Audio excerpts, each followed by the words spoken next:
So last spring break, I went to China with a bunch of Pitt students, and these are just some clips from my trip there. This was a traditional Chinese dinner where it was more family style. They just kept bringing food out. We started in Beijing, so this is us at the Great Wall. We walked across it, and we did a little bit of like sliding down. They have a slide built into the side.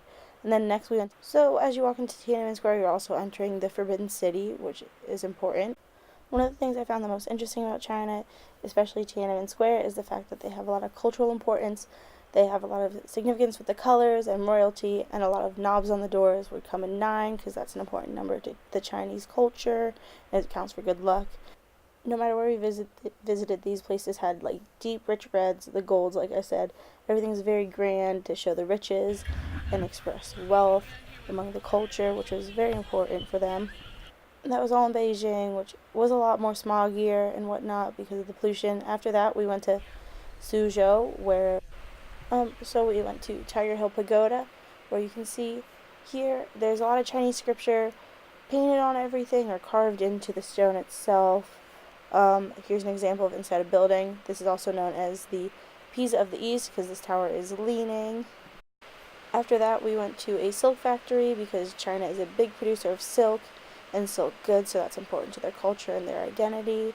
However, China is also known for their advancements in technology, and this is an example of one. This is the Venice of the East. We did end up taking a little boat trip along the river, seeing all the locals on the side and talking with local vendors.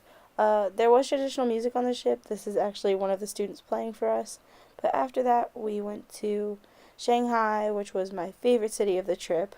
So in Shanghai, we stopped by Yu Garden, which was the last little bit, and this right here is a little shopping center.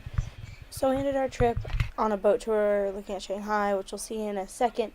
But I think that having this experience as an American was very interesting. I had never been to China, and as an American, a lot of Chinese people hadn't seen people that looked like us, so a lot of, at least like in the smaller areas, not the main city, Shanghai was used to it, but a lot of the locals in smaller areas would ask us to take pictures with them, and so I think that allows us to have a little bit of a different individual experience compared to what local people would see, or if Chinese people came to America, because we are so used to a diverse mixture of everyone that was definitely an influence on our trip. Especially we had a kid who was 7 feet, almost 7 feet tall, I swear to God, and so people were asking for pictures with him because they weren't used to seeing someone that tall.